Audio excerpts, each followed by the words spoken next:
Salam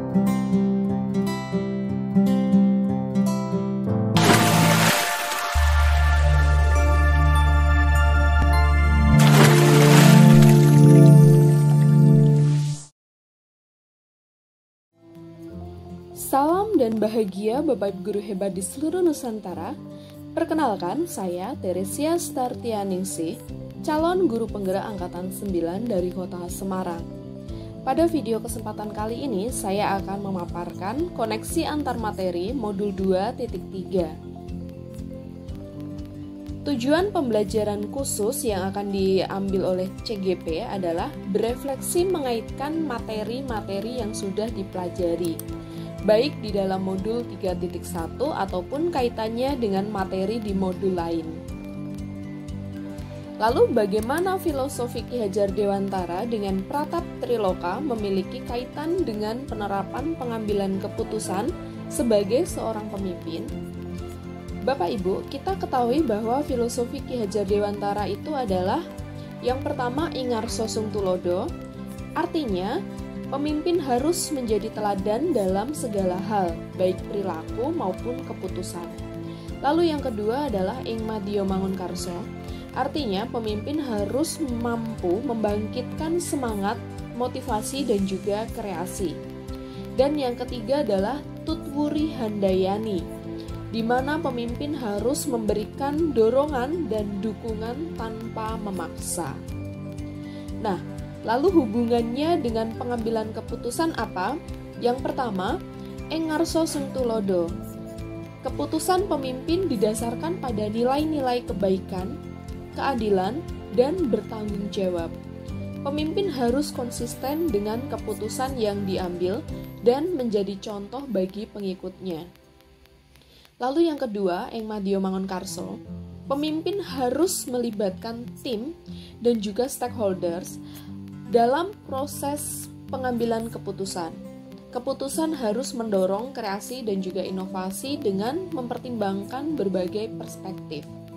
Lalu yang terakhir adalah Tutwuri Handayani, di mana keputusan tidak bersifat top down. Pemimpin memberikan ruang diskusi dan juga feedback agar keputusan dijalankan dengan penuh kepemilikan dan juga tanggung jawab. Nah, lalu Pratap Triloka itu sendiri adalah luku letengen, artinya pemimpin harus belajar terus-menerus untuk memperkaya pengetahuan dan juga kemampuannya. Lalu yang kedua adalah Pamulang Jejering. Pemimpin harus mampu mengaplikasikan pengetahuan dan juga keterampilan untuk menjadi pembelajar yang mandiri. Lalu Ngelumbar Lumuh, artinya pemimpin harus adaptif dan juga harus mampu menghadapi tantangan dengan solusi yang kreatif. Lalu hubungan dengan pengambilan keputusan apa? Yang pertama adalah ngluku letengen. Keputusan didasarkan pada informasi dan juga analisis yang komprehensif, bukan semata-mata intuisi atau pengalaman. Nah, pemimpin harus terbuka terhadap informasi baru dan beradaptasi dengan perubahan. Lalu Pamulang Jejering, keputusan tidak hanya dipahami oleh pemimpin saja, tetapi dikomunikasikan dengan jelas dan rinci agar dapat dijalankan dengan baik. Lalu Ngelumbar Lumuh, artinya keputusan dibuat dengan mempertimbangkan berbagai keputusan dan rencana cadangan untuk menghadapi suatu situasi yang tidak terduga. Lalu kesimpulannya adalah filosofi Ki Hajar Dewantara dan Pratap Triloka memberikan pedoman bagi pemimpin dalam mengambil keputusan yang bijaksana, berpihak pada kebaikan bersama, dan mendorong keaktifan serta kreativitas dari individu yang dipimpinnya. Nah, dengan menerapkan nilai-nilai ini, maka pemimpin dapat menciptakan lingkungan yang kondusif bagi pembelajaran dan juga perkembangan. Nah, lalu nilai-nilai yang tertanam di dalam diri kita itu memiliki pengaruh yang sangat besar terhadap prinsip-prinsip yang kita ambil dalam pengambilan suatu keputusan. beberapa cara bagaimana nilai-nilai mempengaruhi kita. Yang pertama adalah sebagai kompas moral. Jadi di mana kejujuran adalah nilai inti kita, maka kita akan cenderung memprioritaskan transparansi dan juga kebenaran dalam keputusan kita. Sebaliknya, jika kita menghargai kekuasaan, maka kita mungkin akan membuat keputusan yang menguntungkan diri sendiri meskipun itu merugikan orang lain.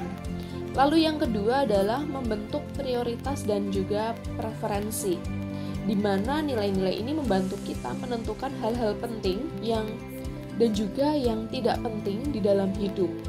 Hal ini mempengaruhi pilihan dan juga kriteria yang kita gunakan untuk mengevaluasi keputusan. Misalnya, jika kita lebih mementingkan keamanan, maka kita mungkin akan memilih pekerjaan yang stabil meskipun gajinya lebih rendah. Nah, lalu yang ketiga adalah membingkai persepsi, di mana nilai-nilai ini dapat mempengaruhi cara kita memandang dunia dan masalah yang sedang kita hadapi. Ini bisa secara tidak sadar membatasi dan juga memperluas ruang lingkup solusi yang akan kita pertimbangkan. Contohnya, jika kita percaya bahwa kerja keras adalah kunci kesuksesan, maka kita mungkin akan mengabaikan faktor-faktor lain seperti keberuntungan atau bakat. Lalu yang keempat adalah memberikan motivasi dan keteguhan. Nilai-nilai dapat menjadi sumber motivasi dan keteguhan ketika kita menghadapi keputusan yang sulit. Jika kita percaya pada keadilan sosial, maka kita mungkin akan bersedia mengambil tindakan meskipun hal tersebut berisiko, demi memperjuangkan apa yang kita yakini. Nah, lalu yang kelima adalah menjelaskan dan membenarkan. Kita sering menggunakan nilai-nilai ini untuk menjelaskan dan membenarkan keputusan kita, baik kepada diri sendiri maupun kepada orang lain. Hal ini dapat membantu kita merasa lebih nyaman dengan pilihan yang dibuat, meskipun hal tersebut atau keputusan tersebut memiliki konsekuensi yang negatif. Jadi kesimpulan yang bisa diambil adalah nilai-nilai bukanlah faktor tunggal yang menentukan pengambilan keputusan, tetapi pengaruhnya tidak bisa kita abaikan. Lalu memahami bagaimana nilai-nilai kita mempengaruhi cara berpikir dan bertindak, maka itu dapat membantu kita dalam membuat keputusan yang lebih sadar dan juga lebih bijaksana. Kemudian, kaitannya pengambilan keputusan dengan coaching dalam pembelajaran. Yang pertama adalah meningkatkan kesadaran diri. Jadi, coaching membantu individu memahami nilai-nilai, keyakinan, dan juga asumsi mereka yang mendasari pengambilan suatu keputusan. Lalu yang kedua adalah menjelajahi pilihan. Jadi, coaching membantu seorang individu itu mengeksplor bagaimana pilihan yang tersedia dan mempertimbangkan konsekuensinya dari setiap pilihan-pilihan tersebut. Nah, hal ini membantu individu tersebut untuk membuat keputusan yang lebih terinformasi dan juga terencana. Lalu yang ketiga adalah meningkatkan kemampuan berpikir kritis. Jadi coaching dapat membantu seorang individu atau mungkin guru untuk menganalisis situasi, mengidentifikasi masalah, dan juga mengevaluasi solusi. Hal ini membantu individu untuk membuat keputusan yang lebih logis dan juga rasional. Lalu yang keempat adalah membangun kepercayaan diri, di mana coaching membantu individu untuk membantu kepercayaan diri dalam kemampuan mereka untuk membuat keputusan yang lebih tepat atau keputusan yang tepat. Hal ini membantu individu untuk mengambil resiko dan juga berani mencoba hal baru. Lalu yang kelima adalah menerapkan pembelajaran, di mana coaching membantu seorang individu untuk menerapkan pembelajaran dari pengalaman pengambilan keputusan mereka. Hal ini membantu seorang individu untuk terus belajar dan berkembang sebagai pembelajar.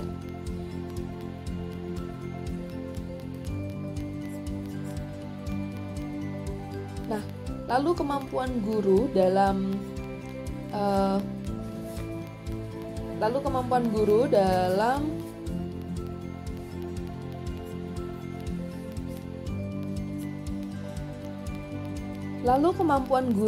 mengelola dan menyadari aspek sosial emosionalnya akan sangat berpengaruh terhadap pengambilan keputusan, terutama dalam masalah dilema etika. Nah, pengaruh positif salah satunya adalah kesadaran diri yang tinggi, di mana guru secara sadar diri mampu memahami emosinya dan bagaimana emosi tersebut mempengaruhi pertimbangannya. Hal ini membantu mereka untuk tetap tenang dan objektif dalam situasi dilema etika itu sendiri. Lalu yang kedua adalah empati yang kuat, di mana guru yang memiliki empati tinggi mampu memahami sudut pandang orang lain dan berempati dengan mereka yang terkena dampak keputusannya. Lalu yang ketiga adalah keterampilan komunikasi yang efektif, di mana guru yang mampu berkomunikasi dengan baik dapat menjelaskan alasan dibalik keputusannya dan membangun kepercayaan dengan orang lain. Hal ini membantu mereka untuk menyelesaikan konflik dan membangun konsensus. Lalu yang terakhir adalah kemampuan untuk mengelola stres, di mana guru yang mampu mengelola stres dengan baik dapat tetap fokus dan rasional dalam situasi yang sulit. Hal ini akan membantu mereka untuk membuat keputusan yang tepat meskipun di bawah suatu tekanan. Lalu pengaruh pengambilan keputusan dalam pengajaran yang memerdekakan murid. Yang pertama adalah menciptakan lingkungan belajar yang aman dan mendukung. Jadi kita harus membuat keputusan yang... Nah, lalu sebagai pemimpin pembelajaran, saya dapat berkontribusi pada proses pembelajaran murid dalam pengambilan keputusan. Jadi dengan cara yang pertama, dengan cara melibatkan murid dalam pengambilan keputusan, kemudian memprioritaskan kebutuhan murid, kemudian menciptakan lingkungan belajar yang aman dan mendukung, kemudian menjadi model pembelajaran yang baik. Lalu yang terakhir bisa dengan berkolaborasi dengan orang tua, pemangku kepentingan lainnya seperti guru, rekan sejawat, dan juga berbagai pemangku kepentingan. Nah, lalu ada sebuah kutipan dari George Wilhelm Friedrich Hegel, "Education is the art of making men ethical", di mana artinya pendidikan adalah sebuah seni untuk membuat manusia menjadi berperilaku etis. Karena pendidikan adalah sebuah proses yang bertujuan untuk mengembangkan potensi manusia secara menyeluruh, termasuk aspek intelektual, emosional, dan juga sosial. Salah satu tujuan utama pendidikan adalah untuk membentuk manusia yang berperilaku etis. Nah, pendidikan etika dapat membantu manusia untuk yang pertama memahami nilai-nilai moral dan etika, kemudian mengembangkan karakter yang baik, seperti karakter jujur, adil, bertanggung jawab, peduli terhadap sesama, kemudian bisa membuat keputusan yang bertanggung jawab, menjadi warga negara yang baik, kemudian pendidikan etika itu sendiri dapat diajarkan melalui berbagai cara, seperti melalui kurikulum sekolah, di mana pendidikan etika dapat diintegrasikan ke dalam kurikulum sekolah melalui mata pelajaran seperti agama, moral, dan juga PKN. Lalu kita masukkan ke dalam kegiatan ekstrakurikuler, bisa dengan kegiatan seperti keagamaan, bakti sosial, atau pramuka. Lalu sebagai contoh dan teladan, yaitu kita sebagai guru, orang tua, atau orang dewasa, kita dapat memberikan contoh dan teladan yang baik kepada anak-anak tentang bagaimana berperilaku etis. Nah, pendidikan etika itu sendiri adalah salah satu aspek terpenting dalam pendidikan manusia.